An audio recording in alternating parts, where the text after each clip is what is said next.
Good morning, student. Welcome you in class 11th. This is first part of chapter number 7th, business sources of business finance. ठीक है, तो इसमें हम देखेंगे difference between equity share and preference share. Already हमने study कर लिया individual इनका डिफरेंस, इक्विटी शेयर्स के और प्रेफरेंस शेयर के इनके मेरिट डिमेरिट फीचर्स सारे स्टडी कर लिए. लेकिन यहाँ पे दोनों का कंपैरिजन तौर पर हम स्टडी करेंगे यहाँ पे. तो देखिए फर्स्ट पॉइंट ऑफ डिफरेंसेस किस तौर पे हम इनका डिफरेंसेस करेंगे. तो सबसे पहले हम फेस वैल्यू देखिए. The face value of equity share is generally low. Face value equity share का जनरली लो रहता है. यहाँ पे हम देखें प्रेफरेंस का तो जनरली हाई रहता है face value. Dividend, the dividend is paid to equity share holder after paying dividend to all the shares. ठीक, ऑल द शेयर्स मतलब जितने भी शेयर होल्डर होते हैं, प्रेफरेंस शेयर होल्डर होते हैं या अदर पर्सन होते हैं, उन लोगों को डिविडेंड में जो प्रॉफिट है उनको देने के बाद यदि बचता है तो वो इक्विटी शेयर होल्डर को मिलेगा. And preference share holder get a fix rate of a dividend before the equity share. देखिए इक्विटी शेयर से पहले ही उनको फिक्स अमाउंट का जो डिविडेंड है, जो प्रॉफिट है, वो मिल जाएगा. नेक्स्ट आता voting rights. Equity share holder get all the voting rights in a company. जितने भी वोटिंग राइट्स होते हैं कंपनी में वो इक्विटी शेयर होल्डर को मिलेगा, जबकि यहाँ पे ऐसा इनको किसी तरह का राइट नहीं मिलता है. But they get voting right when dividend is not paid to for 2 year. यदि 2 साल तक उनको पेड नहीं किया जाता, डिविडेंड नहीं मिलता है, तो उस कंडीशन में ज़रूर इनको वोटिंग राइट्स मिल जाता है. नेक्स्ट आता है attraction. The equity share attract bold and adventurous investor. देखिए अट्रैक्शन जो होता है इनका काफ़ी बोल्ड एंड एडवेंचरस होता है, साहसिक होता है. The preference share attract a cautious and conservative investor. ये कॉशियस या कंजर्वेटिव इन्वेस्टर रहते हैं कि ये ज़्यादा नहीं रहते हैं. ठीक है. रिस्क देखिए, the equity share are the primary risk bearer of the company. जो प्राइमरी जितना भी रिस्क होता है ये इक्विटी शेयर होल्डर का होता है. और यहाँ पे the risk involve preference share holder is less.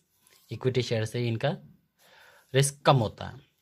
Refund of capital देखिए, at the time of winding of the equity share are founded only after preference share are paid. देखिए preference share को देने के बाद ही इनको यदि बचेगा तो इनको फंड मिलेगा. At the time of winding of the company, यदि कंपनी बंद हो रही है दोनों कंडीशन में, तो share get priority over equity share for return to capital. देखिए इनको प्रायोरिटी मिलेगा प्रेफरेंस और इनको बाद में दिया जाता है. रिडेम्पशन देखिए, redemption means the equity share are never deemed और paid back during the life time of the company. देखिए इनको कभी भी लाइफ टाइम के तौर पे इनको पैसा नहीं मिलता है. ठीक है, paid back during the life time of the company.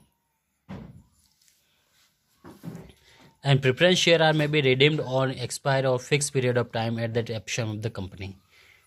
अब नेक्स्ट आता है retaining profit earning. Owners fund long term finance, इसको ऑनर फंड या लॉन्ग टर्म फाइनेंस कहते हैं. रिटेनिंग प्रॉफिट अर्निंग देखिए, retaining profit are also known as the ploughing back of the profit. देखिए ploughing back of the company के नाम से profit के नाम से जाना जाता है. रिटेनिंग अर्निंग, सेल्फ फाइनेंसिंग और इंटरनल फाइनेंसिंग सर्विस और सल्फर्स रिजर्व और सर्वस, इसका नाम से जाना जाता है. ये सारा रिटेनिंग प्रॉफिट मीन्स जो आ रहा है. Retaining earning refers to undistribute profit after payment of a dividend. देखिए अनडिस्ट्रीब्यूट प्रॉफिट, जो भी कंपनी अपने फाइनेंशियल ईयर के बाद जो भी पैसा आता है उसके बाद प्रॉफिट आता है. अनडिस्ट्रीब्यूट सारा डिस्ट्रीब्यूट करने के बाद जो भी बचता है after payment of the dividend, जो भी पेमेंट अपने प्रेफरेंस शेयर होल्डर या अदर जितने भी आउटर जो भी डेप्थ अपने क्लियर कर दिया, उसके बाद अनडिस्ट्रीब्यूट प्रॉफिट जो बचता है इन taxes, it provided the basis of expansion of growth company. तो ये जो बचा हुआ पेमेंट वो जो ऑनर होते हैं इक्विटी शेयर, वो कंपनी के एक्सपेंशन ऑफ ग्रोथ के लिए उसका यूज़ कर सकते हैं. फॉर एन एग्जांपल हमने भी यदि जैसे एग्रीकल्चर फार्मर की बात करें तो फार्मर ने जितना भी पैसा कमाया after the complete of his crops harvesting and after the sale agriculture production in the market, whenever he get the money, firstly he will do all the debt clear. Okay, जितना भी उसका देखिए मजदूरी होगा या अदर पीपल को जो उसने लेबर पर बुलाया है, मशीनरी होगा या फर्टिलाइजर पेस्टिसाइड जो भी सारा देने के बाद जो यदि पैसा बचता है तो वो अपने एग्रीकल्चर को एक्सपांड करने में लगा देगा. It consider the most important source of finance. यही most important source of finance कहलाता है. Since is internally generate this method of finance is known as the self financing, और यही सेल्फ फाइनेंसिंग कहलाएगा. अब नेक्स्ट आता है यहाँ पे हमारा feature of the retaining earning. देखिए फीचर्स हम देखेंगे यहाँ पे. Cushion of security, question of security means retaining earning are consider as the cushion of security because the provide support in the time of adversity when a company find it difficult to arrange the finance from any other. देखिए question में या security कहलाएगा जब company बाहर से कुछ पैसा arrange नहीं कर पा रही थी, उस समय इस पैसे कम यूज़ कर सकते हैं. Next, fund for new and innovative project. देखिए ये फंड रहेगा न्यू और इनोवेटिव, जो इनोवेटिव प्रोजेक्ट हम लगा रहे हैं तो उसके लिए बेनिफिशियरी है. The retain earning are common source of fund. देखिए रिटेन अर्निंग कॉमन सोर्स कहलाता है फंड के लिए. Finance risky and innovative project. This fund is generally use for research work expansion of project. और ये आपके एक्सपेंशन जो प्रोजेक्ट एक्सपेंशन करना चाहते हैं वहाँ पे इसका यूज़ कर सकते हैं. Medium and long term finance. Retain profit is considered as an the ownership fund. देखिए ये कंसिडर माना जाता है ऑनरशिप फंड के तौर पे. It is serve as the purpose of medium और and long term finance.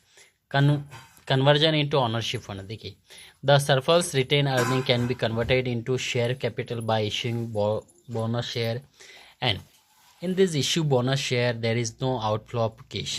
Investors too are benefited by the use of this share free of cost. Up next, merit and demerit we will continue in next part. Thank you.